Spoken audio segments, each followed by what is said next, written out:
Sir, ആ സ്ത്രീ കുറെ നേരം പുറത്ത് വെയിറ്റ് ചെയ്യുന്നു. വരാൻ പറയും. ശരി സാർ, ചെന്നോളൂ.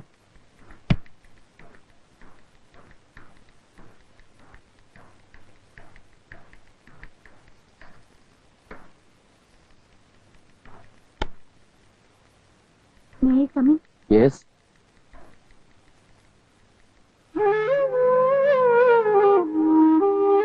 ഇരിക്കൂ.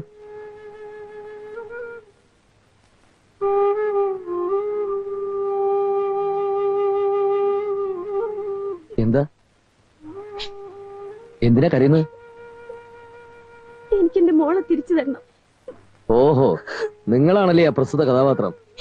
ഞാൻ നിങ്ങളിന്ന് കാണുന്ന ഇരിക്കായിരുന്നു. എന്തിനാ എന്റെ മോളെ പിടിച്ചു വെച്ചിരിക്കുന്നത്? എന്താ നിങ്ങളുടെ ഉദ്ദേശം? ഈ ചോദ്യം ഞാൻ തിരിച്ച് അങ്ങോട്ട് ചോദിക്കട്ടെ. കുഞ്ഞിനെ അന്വേഷിച്ചുകൊണ്ടുള്ള വരവിന്റെ ഉദ്ദേശം എന്താ? ഞങ്ങളുടെ കയ്യിലുള്ള കുഞ്ഞിനെന്തിനാ നിങ്ങൾക്ക് വരുന്നത്? നിങ്ങൾ ഞങ്ങളുടെ കയ്യിൽ വളർത്തേൽപ്പിച്ചിട്ടൊന്നുമില്ലല്ലോ. അയ്യോ, അത് എന്റെ കുഞ്ഞാ. അബദ്ധവശാൽ നിങ്ങളുടെ കയ്യിൽ വന്ന് പെട്ടതാണ്. അബദ്ധവശാലല്ല, മനഃപൂർവ്വം ഉപേക്ഷിക്കപ്പെട്ട നിലയിൽ വീടിന്റെ വാതിൽക്ക് കിടന്ന് കിട്ടിയത്. നൊന്ത് പ്രസവിച്ച അമ്മയ്ക്ക് സ്വന്തം കുഞ്ഞിനെ ഉപേക്ഷിക്കാൻ മനസ്സ് വരുമെങ്കിൽ നിങ്ങളുടെ ഈ കണ്ണീരിൽ എനിക്ക് യാതൊരു സിമ്പതിയും തോന്നില്ല. നിങ്ങൾ എന്ത് വേണമെങ്കിലും പറഞ്ഞോളൂ, ശകാരിച്ചോളൂ. പക്ഷെ എനിക്ക് എന്റെ കുഞ്ഞിനെ വേണം, പ്ലീസ്. സാധ്യമല്ല. ഒരുപക്ഷെ യഥാർത്ഥത്തിൽ നിങ്ങൾ ആ കുഞ്ഞിന്റെ അമ്മയായിരിക്കാം. പക്ഷെ സമ്മതിച്ചു തരാൻ ഇപ്പൊ എനിക്ക് കുറച്ച് ബുദ്ധിമുട്ടുണ്ട്. കാരണം ആ കുഞ്ഞിന് ഞാൻ മാത്രമല്ല അവകാശി, ഞാനും എന്റെ സുഹൃത്തുക്കൾ ഒരുമിച്ച് തീരുമാനിക്കണം. സാർ, ഞാനൊന്ന് പറഞ്ഞോട്ടെ? വേണ്ട, നിങ്ങൾക്ക് പറയാൻ ഒരുപാട് കഥകളുണ്ടാവും. പക്ഷെ അതൊന്നും കേട്ടിരിക്കാൻ എനിക്ക് സമയമില്ല. Sir, please. സി, ഇതൊരു ഓഫീസാ. ഇനിയും ഇവിടെ നിന്ന് കരഞ്ഞ് ബഹളം ഉണ്ടാക്കിയാ എനിക്ക് ഇറങ്ങി പോകാൻ പറയേണ്ടി വരും.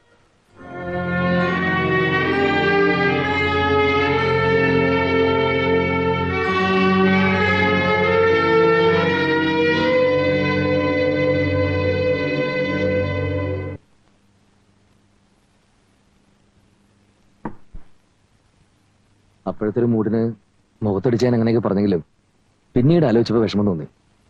അവരുടെ കരച്ചിലും സങ്കടവും. അവര് കരയും. ചിലപ്പോ ഇവിടെ സത്യാഗ്രഹം ആയിരിക്കും. എന്ന് വെച്ചാൽ നമുക്ക് ഇങ്ങനെ വിട്ടു കൊടുക്കാക്കൂ.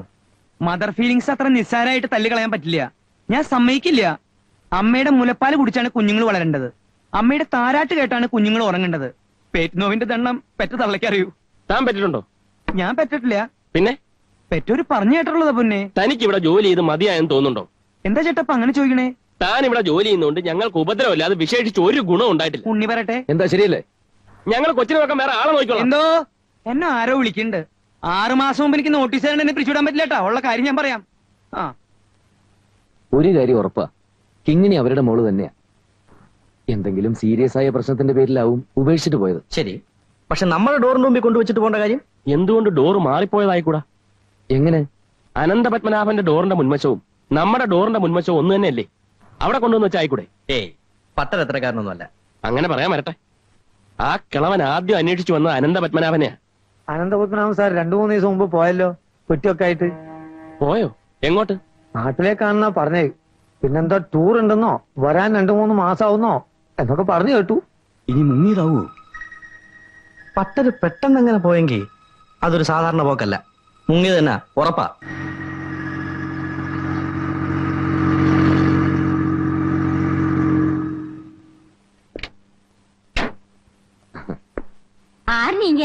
ഞങ്ങൾ അനന്തപത്മനാഭന്റെ ഫ്രണ്ട്സാ. ഓ, அப்படியா? അകത്ത് വരണം. വാങ്ങ, ഉള്ള വാങ്ങ. ഇരിക്കണം. അല്ല, ഞാൻ കാപ്പി എടുക്കട്ടെ അതോ സംഭാരം മതിയോ? വെയിലത്ത് വരികയല്ലേ. അനന്തും ഇല്ലേ? ഇല്ല, അവൻ വെളിയിൽ പോയിരിക്കുക. ഇപ്പൊ വരും. ഫ്രണ്ട്സ് എന്ന് പറയുമ്പോ കൂടെ പഠിച്ചതാണോ അതോ? അല്ല, ഞങ്ങൾ ഫ്ലാറ്റിൽ അടുത്തടുത്ത് ആ, താമസിക്കുന്നത്. അത് ശരി. അല്ല, കല്യാണ നിശ്ചയത്തിന് നിങ്ങളെ ആരെയും കണ്ടില്ലല്ലോ. കല്യാണ നിശ്ചയോ? ആരുടെ? അനന്തുന്റെ. ഈ തൈമാസം 10-ാം തീയതി കല്യാണം നിശ്ചയിച്ചിരിക്കുക. Very few days. എല്ലാരെയും ക്ഷണിക്കാൻ പോലും സമയമില്ല. ഏതാ പെൺകുട്ടി? അയ്യോ, അവൻ ചൊല്ലവേ ഇല്ലയാ. പാലക്കാട്ട് പെരിയ ഫാമിലി. പെണ്ണ് MA ലിറ്ററേച്ചർ ഫസ്റ്റ് റാങ്ക്. ഒരേ ഒരു മകൾ. അച്ഛന് കോയമ്പത്തൂരും സേലത്തും നഗക്കട എസ്റ്റേറ്റ്. ഇതൊന്നും പോരാഞ്ഞിട്ട് ഡൽഹിയില് നല്ല പിടിപാടാ. ഇപ്പൊ അവന് ശുക്രദശയാക്കും. ഷോ, ഞാൻ കാപ്പി എടുക്കാൻ മറന്നുപോയി. ഞാൻ ഇങ്ങനെയാ, സംസാരിക്കാൻ തുടങ്ങിയ എല്ലാം അങ്ങ് മറന്നു. കാപ്പി എടുത്തോണ്ടരാ. ഞാൻ അപ്പോഴേ പറഞ്ഞില്ലേ, പട്ടര് നമ്മൾ വിചാരിച്ചോലല്ല. അവിടെ മുങ്ങി ഇവിടെ പൊങ്ങി. ക്ലീൻ മുങ്ങൽസ്. വരുന്നുണ്ട് വരുന്നുണ്ട്.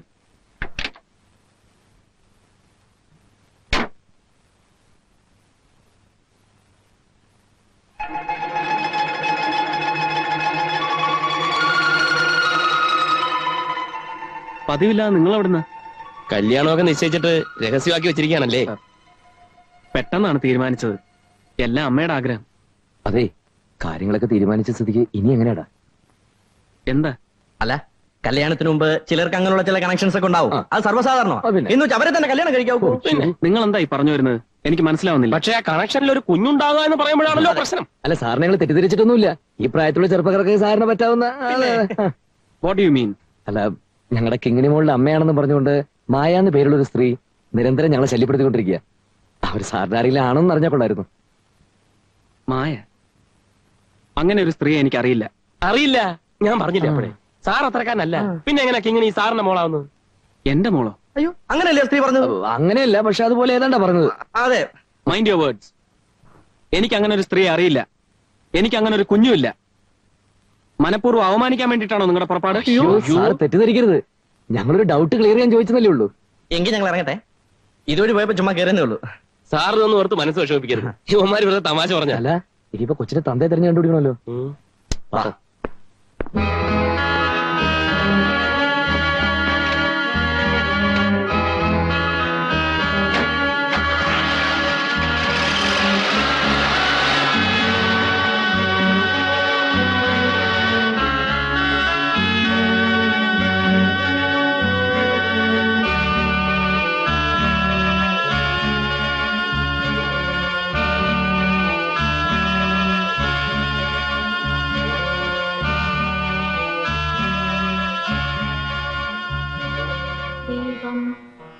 ദീപം ദീപം ദീപം ദീപം ദീപം ദീപം ദീപം ദീപം ദീപം ദീപം ദീപം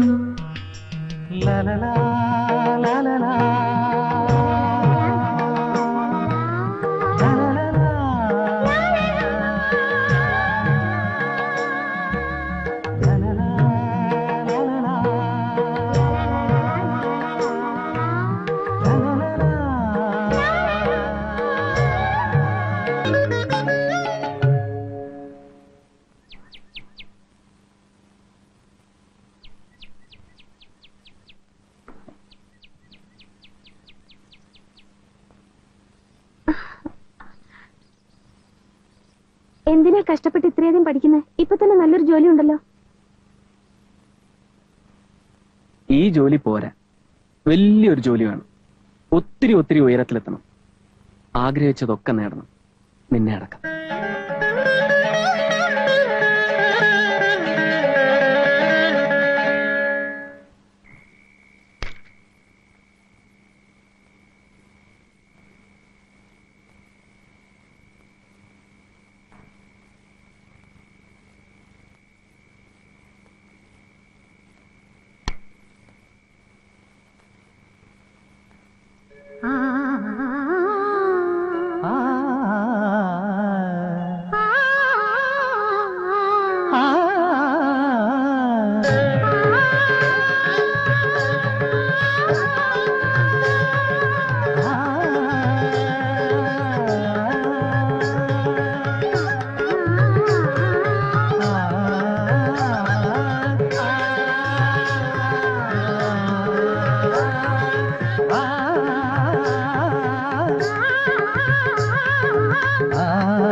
അമ്മയുടെ പ്രാർത്ഥനയുടെ ഫല എനിക്ക് IAS കിട്ടാൻ വേണ്ടിയിട്ട് അമ്മ കുറച്ചൊന്നുമല്ല അമ്പലങ്ങളിൽ വഴിപാട് നടന്നിട്ടുള്ളത്. ദൈവാധീനവും പിന്നെ തന്റെ പരിശ്രമവും. ഞാൻ പഠിപ്പിച്ച ഒരുപാട് കുട്ടികൾ ഡോക്ടർമാരും എഞ്ചിനീയർമാരും IASകാരും ഒക്കെ ആയിട്ടുണ്ട്. അവരോട് ആരോടും തോന്നാത്ത ഒരു പ്രത്യേക മതിപ്പ് എനിക്ക് തന്നോട് തോന്നി. കളക്ടറൊക്കെ ആയി വലിയ ആളാകുമ്പോ മറക്കും എന്നെ.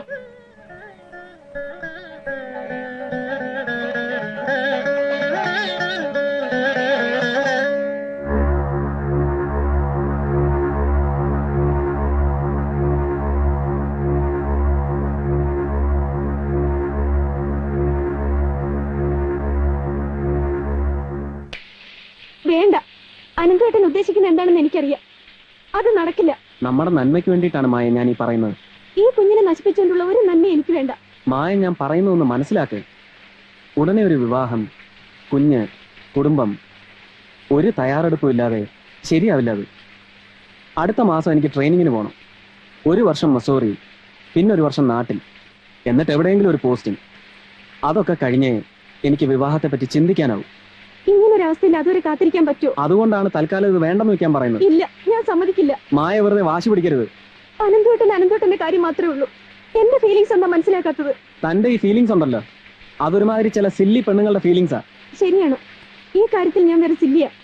ഒരു സാധാരണ പെണ്ണിന്റെ സ്വപ്നങ്ങളേ ഉള്ളൂ എനിക്ക്. തനിക്ക് തന്റേതായ ന്യായങ്ങളുണ്ടാവും. പക്ഷെ ഇപ്പൊ എനിക്ക് മറിച്ചൊന്നും ചിന്തിക്കാൻ വയ്യ. ഇത്രത്തോളം എത്തിയത് തന്നെ ഒരുപാട് കഷ്ടപ്പെട്ടിട്ടാ. ഒരുമിച്ചൊരു ജീവിതം വേണമെന്നുണ്ടെങ്കിൽ ഇനിയും കുറച്ചു കാലം കൂടെ കാത്തിരുന്നേ പറ്റൂ. തന്റെ ഈ കരച്ചിലും പിടിച്ചിലും കണ്ടാൽ തോന്നും എല്ലാറ്റിനും ഞാൻ മാത്രമാണ് കുറ്റക്കാരനെന്ന്. അബദ്ധം പറ്റിയിട്ടുണ്ടെങ്കിൽ അതിന്റെ ഉത്തരവാദിത്തം 2 പേർക്കും ഉണ്ട്. ഞാൻ എന്ത് വേണമെന്നാണ് അനന്തോട്ടൻ പറയുന്നത്? ഇപ്പൊ ഞാൻ പറയുന്നത് അനുസരിക്കണം. വേറെ എന്ത് വേണമെങ്കിലും പറഞ്ഞോളൂ, അനുസരിക്കാം. ഇത് മാത്രം വയ്യ. എങ്കിൽ മായയുടെ ഇഷ്ടം. അനന്തോട്ടൻ ദുഷ്ടനാ. ആയിരിക്കാം. എന്നെ അനുസരിക്കാനും എന്റെ ആഗ്രഹങ്ങൾക്കനുസരിച്ച് ജീവിക്കാനും തയ്യാറുള്ള ഒരു പെൺകുട്ടിയെ എനിക്ക് വൈഫായിട്ട് വേണ്ടു. അല്ലെങ്കിൽ എന്നെ പ്രതീക്ഷിക്കണ്ട.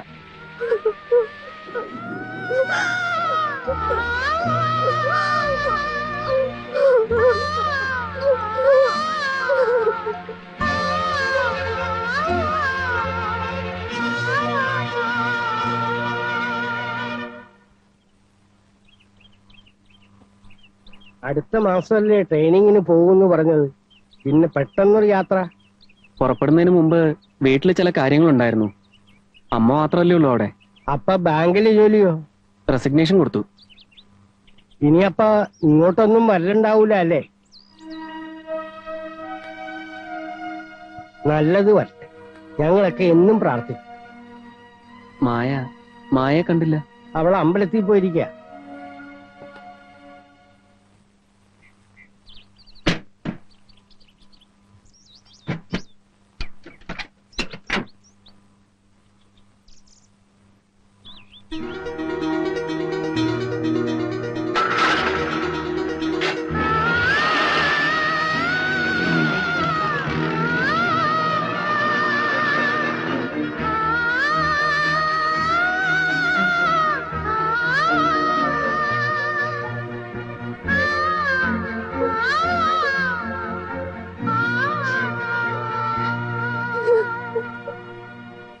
എല്ലാം ഞാൻ അറിഞ്ഞപ്പോഴേക്കും വല്ലാണ്ട് വൈകിപ്പോയിരുന്നു. ഒരു സാധാരണ നാട്ടിൻപുറത്ത് ഒരു സാധാരണ സ്കൂൾ മാഷ മോള് വിവാഹം കഴിക്കാതെ അമ്മയാകുമ്പോഴുള്ള ദുരന്തം നിങ്ങൾക്ക് മനസ്സിലാകുമോ എന്നറിയില്ല. അനന്തപത്മനാഭനെ അന്വേഷിച്ച് ഞാൻ പോകാൻ ഒരുങ്ങിയപ്പോഴൊക്കെ അവൾ എന്നെ എതിർത്തു. അവൾക്ക് ആശിക്കാവുന്നതിനേക്കാൾ ഉയരത്തിലാണ് അയാളെന്ന് എനിക്കും തോന്നി. പക്ഷേ അവൾക്കും വേണമായിരുന്നല്ലോ ഒരു ജീവിതം. ഞാൻ ഇനി എത്ര നാൾ കൂടി ഉണ്ടാവും? എല്ലാം അറിഞ്ഞുകൊണ്ട് തന്നെ അവളെ കല്യാണം കഴിക്കാൻ സ്വന്തത്തിലൊരു പയ്യൻ തയ്യാറായി. പക്ഷേ മറ്റൊരാൾക്ക് ജനിച്ച കുഞ്ഞിനെ ഏറ്റെടുക്കാൻ അവൻ സമ്മതിച്ചില്ല. കുഞ്ഞില്ലാത്തൊരു ജീവിതം വേണ്ടെന്ന് അവളും നിർബന്ധം പിടിച്ചു. അവളുടെ നന്മയ്ക്ക് കുഞ്ഞാണ് ഒരു തടസ്സമെന്ന് എനിക്ക് തോന്നി. പിന്നെ ഞാനൊന്നും ആലോചിച്ചില്ല. എല്ലാറ്റിനും കാരണക്കാരനായ അനന്തപത്മനാഭനോടുള്ള വൈരാഗ്യം കുഞ്ഞിനെ വളർത്താൻ അവനും ബാധ്യതയുണ്ടല്ലോ എന്ന് കരുതി മോളറിയാതെ അങ്ങനെ ആ കുഞ്ഞിനെ ഞാനാണ് ഇവിടെ കൊണ്ടുകിടത്തിയത്. ഈ കിളവന് പറ്റിയ ഒരു പിഴയാവാം. നിങ്ങളുടെ കയ്യിലാണ് ആ കുഞ്ഞിനെ കിട്ടിയത്. ഞാൻ കരുതിയതുപോലെയല്ല തിരിച്ച് വീട്ടിൽ ചെന്നപ്പോ ഉണ്ടായത്. കുഞ്ഞില്ലാതെ അവൾ ബഹളം കൂട്ടി. ഒന്നും അറിയിക്കാതെ കുറെ ദിവസം ഞാൻ പിടിച്ചു നിന്നു. പിന്നെ കുഞ്ഞിനെ കിട്ടിയില്ലെങ്കിൽ എന്റെ മോളെ തന്നെ എനിക്ക് നഷ്ടപ്പെടുമെന്ന് കണ്ടപ്പോ ഞാൻ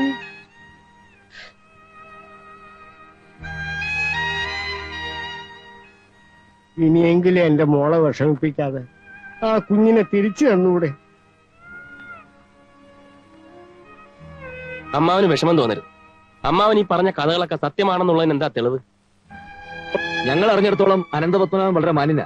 അയാൾക്ക് ഇങ്ങനെ ഒരു കണക്ഷൻ ഉണ്ടെന്നൊക്കെ പറഞ്ഞാൽ വിശ്വസിക്കാൻ പ്രയാസം. ഒരുപക്ഷെ അയാളെ അപമാനിക്കാനും അയാളിൽ നിന്ന് എന്തെങ്കിലും കാര്യസാധ്യത്തിനും വേണ്ടി മനഃപൂർവ്വം കെട്ടിച്ചമച്ചൊരു കഥയായിക്കൂടെ? അയ്യോ അനന്തപത്മനാഭൻ പറയട്ടെ കുഞ്ഞ് അയാളുടെതാണെന്ന്. എന്നാ ഞങ്ങൾ മോളെ തരാം. Sir very sorry. കുഞ്ഞിന്റെ അമ്മയും അച്ഛനും ഒരുമിച്ച് വന്നാലല്ലാതെ കുഞ്ഞിന് തരുന്ന പ്രശ്നമില്ല.